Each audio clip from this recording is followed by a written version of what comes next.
funcionário público. O brasileiro adora falar mal do brasileiro. E essa frase ela é autoconfirmada, porque pelo fato de eu ser brasileiro. E está reclamando do brasileiro, reclamar do brasileiro. Mas de todos os brasileiros, o que o brasileiro mais gosta de desacatar é o funcionário público brasileiro. A gente tem tanta bronca dessa figura que existe até uma lei proibindo desacatá-lo, que é a prova de que isso acontece todo dia. Não existe nenhuma lei proibindo desacatar garçom, especificamente, por um motivo. A gente adora garçom, ninguém desacata garçom. E como o brasileiro também é muito esquecido, em todas as repartições tem sempre um cartaz com essa lei em letras bem grandes. E se tem um cartaz desses, é porque deve acontecer toda hora. É como diz o ditado, se tem cartaz, tem história.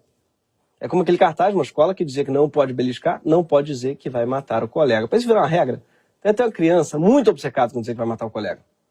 O ranço com o funcionário público segue firme e forte e virou até um programa de governo, sim. O responsável pela política econômica do governo Bolsonaro, nosso querido Paulo Guedes, adora dizer que um dos maiores problemas do Brasil é que tem muito funcionário público mamando. Não vamos tirar nada de ninguém. Só vamos pedir uma contribuição. Por favor, enquanto o Brasil está de joelhos, nocauteado, tentando se reerguer, por favor, não assaltem o Brasil. Precisamos também que o funcionalismo público mostre que está com o Brasil, que vai fazer um sacrifício pelo Brasil. Não vai ficar em casa trancado, com geladeira cheia, assistindo a crise, enquanto milhões de brasileiros estão perdendo emprego. Não, eles vão colaborar. Eles vão também ficar sem pedir aumento por algum tempo. O funcionalismo teve um aumento de 50% acima da inflação, tem estabilidade de emprego, tem aposentadoria generosa, tem tudo. O hospedeiro está morrendo, o cara virou um parasita, o dinheiro não chega no povo e ele quer aumento automático. Não dá mais, a população não quer isso. Sim, é isso mesmo que você viu. Um cara que lucrou milhões com juros, especulação no sistema financeiro, ele está comparando alguém a um parasita. Essa é a famosa autoestima do banqueiro branco. Mas existe um determinado tipo de funcionário que a gente perdoa. É o funcionário chamado técnico. Sim, aquele que foi escolhido exclusivamente por suas qualidades técnicas, cujo trabalho é essencial para todos nós. O que é engraçado é que a palavra técnico, no português, tem vários sentidos, nem todos são sinônimos de excelência. Por exemplo, um técnico pode ser um profissional formado por correspondência no Instituto Universal Brasileiro. Instituto esse que é uma contradição em termos, porque ou é universal ou é brasileiro. Esse curso era anunciado em todas as revistas em quadrinhos, uma espécie de pioneiro no ensino à distância, que eu nunca vou saber se funcionava, porque eu nunca conheci ninguém formado pelo Instituto Universal Brasileiro. Também com essa estratégia, quem que lê Turma da Mônica e pensa, sabe o que eu estou precisando? De um curso técnico de rádio amador. Aliás, tem uma pessoa famosa assim, eu conheço, que se formou em eletricista no Instituto Universal Brasileiro, sim, por correspondência, ele mesmo, o Bolsonaro. Infelizmente, o pior garoto propaganda possível. Afinal, ele está deixando a gente sem energia. Técnico também é o nome que se dá a um treinador de futebol, que não raro é chamado de burro pela torcida, seja o Guardiola ou o Lisca doido. Na verdade, tudo que coloca técnico fica pior, pensando bem. Desenho é legal, desenho técnico é chato. Beijo, legal, beijo técnico, Mas na política é diferente. Em política, o termo técnico é quase uma condecoração. Por exemplo, Bolsonaro sempre prometeu montar sua equipe usando, em vez de indicações políticas, né, o critério técnico. Lógico, os 20 e poucas indicações desse ano serão obedecidos ao critério técnico. A nomeação dos ministros está escolhendo por critérios técnicos, né? Competência, autoridade, patriotismo. Tive a oportunidade ímpar, como chefe de executivo, escolher o nosso ministério, baseado em questões técnicas. Sim, Weintraub, Pazuello, Salles, Queiroga, todos esses foram escolhidos pelo critério técnico. O que é estranho, porque eles não passariam num psicotécnico. O Guedes, por exemplo, levou para o governo, junto com ele, uma equipe supostamente técnica, a famosa ala técnica do governo Bolsonaro. A ala técnica, aliás, é engraçado que a ala parece coisa de escola de samba. E nesse caso, a ala técnica deve ser uma alegoria, tipo a ala das baianas. São pessoas fantasiadas de baiano, fingindo que são baiano, mas não tem ali necessariamente baiano de verdade. O problema é que a ala técnica dele tem se mostrado especialmente incapaz e despreparada. É gente tipo Salim Matar, um empresário que participou do governo Bolsonaro no ano passado, como secretário de desestatização. Sim, eles criaram uma secretaria de desestatização e eu já acho isso muito Brasil. Porque olha a ideia da pessoa. Gente, o Estado está muito inchado, tem secretaria demais, a gente precisa fazer alguma coisa. Vamos fazer o quê? Já sei, vamos criar uma secretaria. Uma secretaria, mas tem secretaria demais. Sim, a gente cria uma secretaria que é para diminuir as secretarias, a função dessa secretaria. Quando o Salem era secretário, a empresa da família dele, a Localiza, recebeu quase 15 milhões de reais de verba pública através de um reembolso por um suposto pagamento fiscal indevido. O irmão dele, Eugênio Matar, virou a pessoa física que mais recebeu pagamentos da União em 2020. Isso mostra que tem uma privatização que dá muito certo no Brasil, que é a privatização do dinheiro público. Outro técnico do Guedes é o Paulo Webel, um advogado, com nome com achar de sapo, Webel, que atuou por muitos anos no setor financeiro e em instituições de promoção do liberalismo no país. Ele tem essa cara de liberal que eu amo, que a internet imortalizou com o meme do playboy rico de mocassim. Com licença, o senhor poderia ceder seus direitos trabalhistas por completo? Ele também saiu do governo no ano passado, segundo ele, que as reformas liberais não andavam. E também por conta desses motivos aqui. Tem um custo alto você tá no governo. Minha família mora em Porto Alegre, eu tinha que ficar deslocando e de volta. A remuneração Manuzinha comparada... lá tá arrebentando, hein, a Manuzinha. Manu, vai, Manu. Depois a gente pode falar sobre isso. Mas assim, o custo de oportunidade, a remuneração para quem vem no mercado privado, no setor público é bem menor. Sim. O cara trabalhava para diminuir os gastos do Estado e resolveu sair desse trabalho porque ele achou que o Estado estava gastando muito pouco com ele. Entenderam? A falta de qualidade técnica da ala técnica de Guedes não chega a ser surpreendente. Afinal, a verdadeira ala técnica do Estado não é o Paulo Guedes. Nem seus economistas e advogados, nem ministro nenhum. Porque se você parar para pensar, a ideia de uma nomeação técnica não faz o menor sentido. Claro que é importante que todos os indicados sejam tecnicamente bons, mas só por serem indicados, eles não são da ala técnica, eles são cargos políticos. Afinal, quem indica é um político que ganhou a eleição. A única ala técnica dentro do Estado é justamente a ala daqueles que não foram indicados. Aqueles que passaram por concursos, que aferem justamente a qualidade técnica dos candidatos e servem ao Estado independentemente de quem está no governo. São os funcionários públicos, os tais parasitas do Guedes. Que parece o nome de uma banda de rock portuguesa. O concerto dos Parasitas do Guedes. Nunca ouviste? Parasitas do Guedes? Se tem uma coisa que essa pandemia nos mostrou, é que muitos dos nossos funcionários públicos têm sido bastante técnicos, mesmo dentro desse caos político em que o Brasil se encontra. As maiores irregularidades expostas pela CPI da pandemia, por exemplo, só vieram à tona graças às delações de funcionários públicos, como o Luiz Ricardo Miranda, irmão do Luiz Miranda, servidor do Ministério da Saúde, que afirmou que havia irregularidade na aquisição da vacina contra o Covid pelo governo. Sim.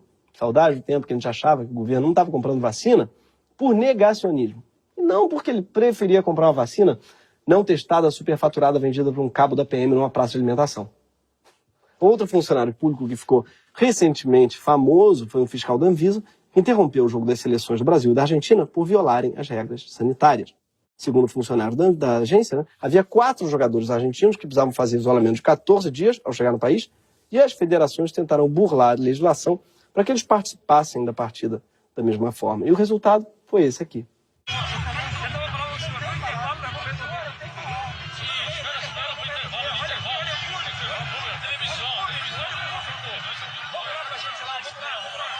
A atitude da Anvisa e da Polícia Federal é absolutamente correta.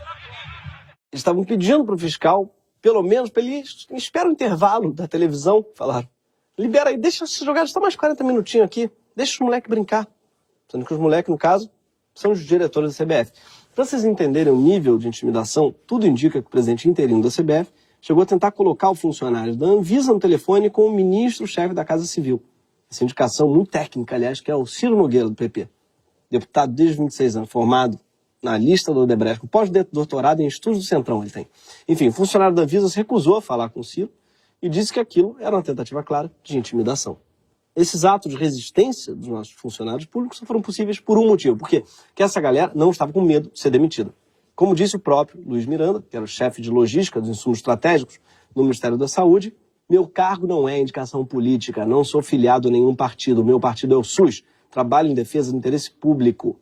Ou seja, só dá para proteger o SUS defendendo também os custos dos funcionários do SUS, que não podem estar na reta.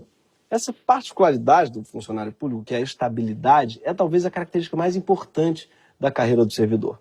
Porque é ela que permite que o funcionário não se curve às pressões políticas. É o que permite que ele seja técnico. A estabilidade garante ao funcionário concursado que seu emprego será mantido, a não ser que exista justa causa para demissão. Não é à toa que praticamente todos os países desenvolvidos garantem estabilidade para os seus funcionários públicos. Nos Estados Unidos, por exemplo, a probabilidade de um servidor ser demitido ao longo de toda a carreira é de 6%.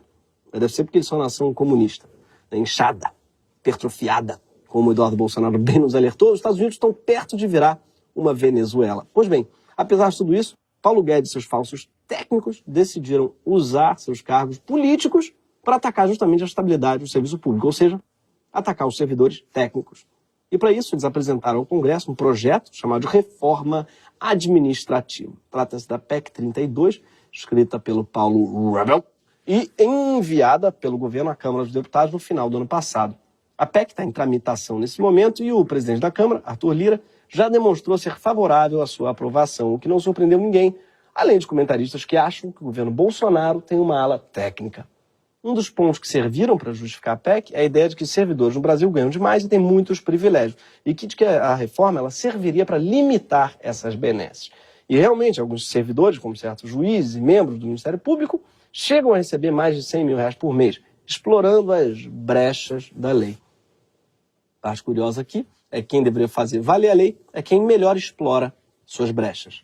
O pobre da lei tem suas brechas exploradas sem consentimento. Mas isso está longe, de ser uma regra dentro do serviço público. A imensa maioria dos servidores ganha mal. Sim, os servidores municipais, como muitos professores de educação básica ou enfermeiros de posto de saúde, que formam a maior parte do funcionalismo público, não tem praticamente nenhuma diferença salarial em relação aos trabalhadores da iniciativa privada. Dos mais ou menos 11,5 milhões de funcionários públicos, um quarto deles recebe um salário por volta de R$ 1.500. Metade recebe até R$ 2.700. Comparando entre os funcionários dos três poderes, em média, um servidor do executivo ganha metade do que um funcionário do legislativo ganha metade do que alguém do judiciário. Não é todo servidor que é um marajá que vive cercado de privilégios.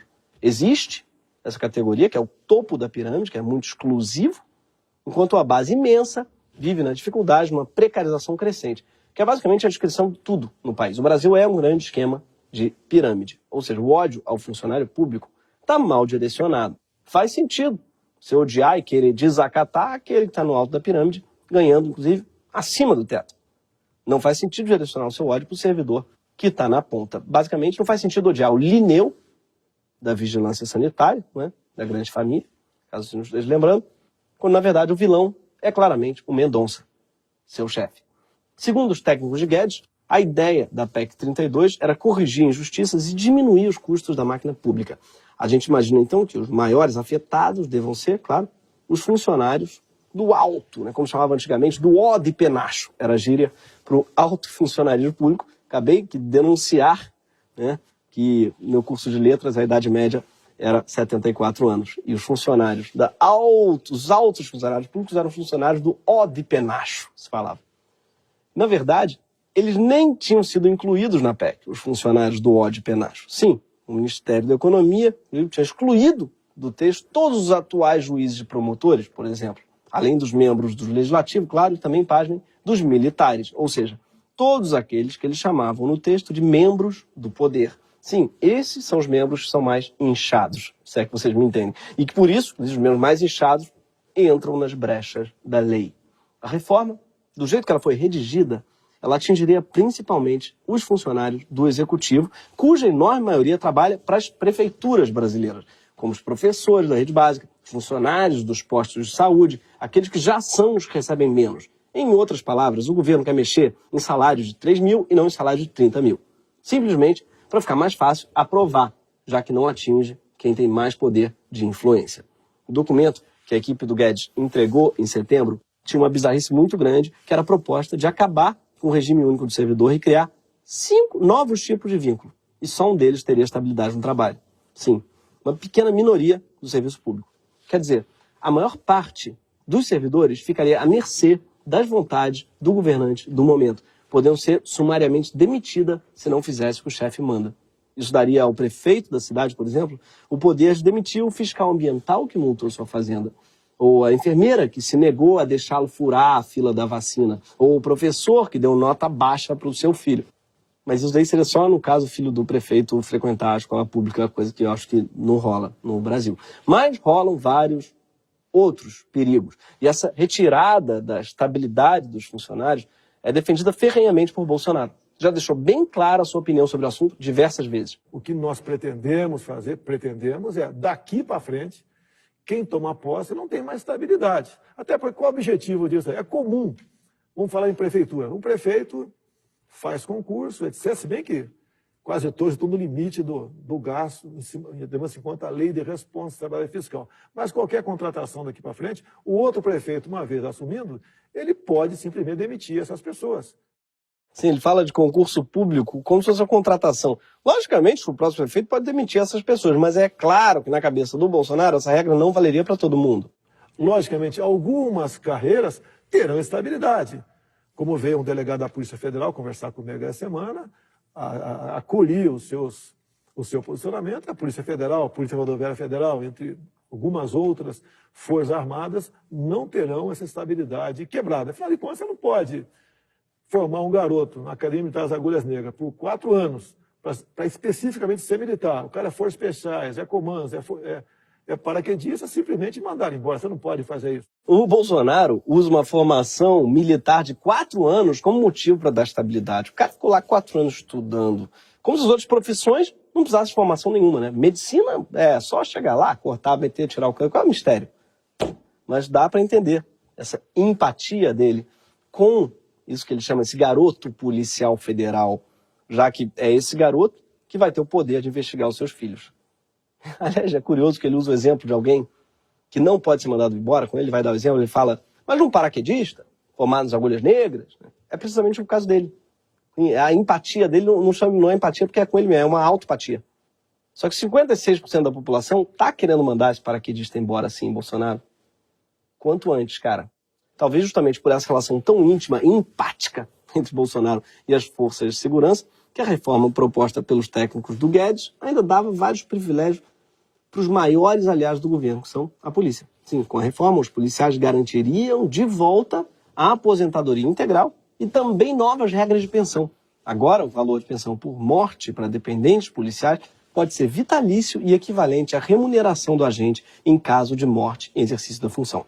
Só para lembrar, esse é o mesmo governo que vetou um benefício mínimo aos familiares de funcionários da saúde que morrerem no combate à Covid. E quando o Congresso derrubou o veto dele, foi a Justiça para dizer que não iria pagar o benefício. E levou a briga até o Supremo, onde ela segue até hoje. A reforma ainda garantiria foro privilegiado para os delegados gerais das polícias civis e para o delegado geral da Polícia Federal. Sim, quem tem cu obstruído tem medo. O texto proposto pelo Ministério da Economia ainda criava os cargos de liderança. Queriam reunir os cargos comissionados e os de função gratificada. Função gratificada, por exemplo, é o caso de um professor de universidade que vira chefe de departamento e passa a ganhar mais durante um período. Esse tipo de cargo de profissional, ele precisa, no Brasil hoje, ser concursado.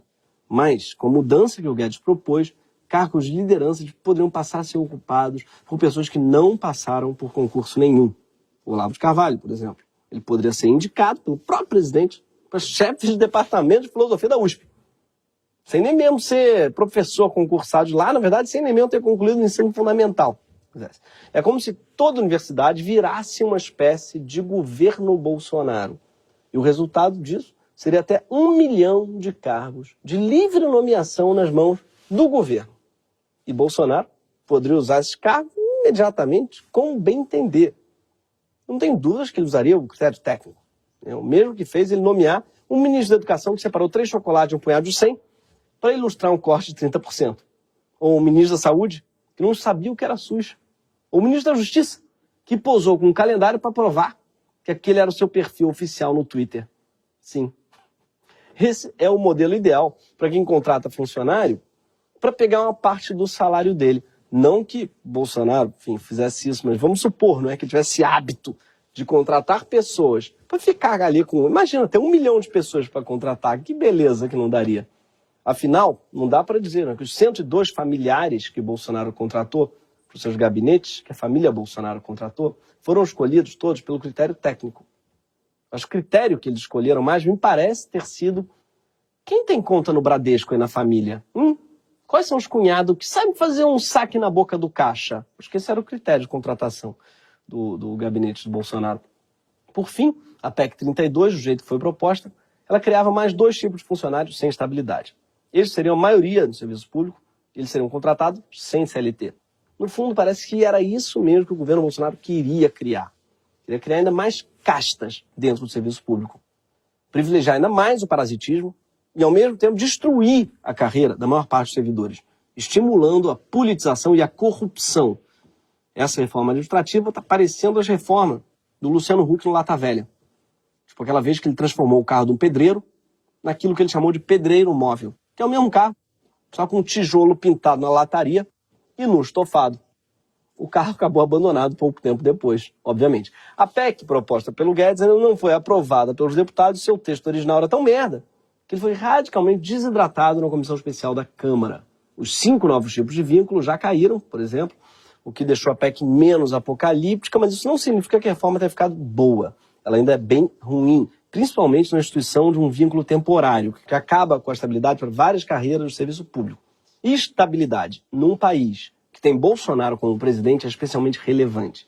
Bolsonaro já disse numa live, por exemplo, que funcionários que atrapalhassem o progresso, demorando para conceder licenças para empreendimentos, poderiam ir para a ponta da praia. E ele não está se referindo a um resort, não da ponta da praia, não. É uma gíria do tempo da ditadura militar para o lugar onde se executava dissidentes do regime. Bolsonaro falou ainda que não mandava neles, mas se pudesse, cortaria a cabeça dos servidores. Essa foi a metáfora bonita que ele pensou. Antes mesmo de assumir a presidência, ele já atacava fiscais do IBAMA, por exemplo, dizendo que eles atrapalhavam o progresso e multavam por capricho pessoal. Olha, por um capricho pessoal, eu queria mandar você tomar no cu, Bolsonaro, mas a minha ala técnica, que é o departamento jurídico, me aconselhou a não fazer isso não. E eles têm muita estabilidade, eles não cedem às minhas pressões políticas.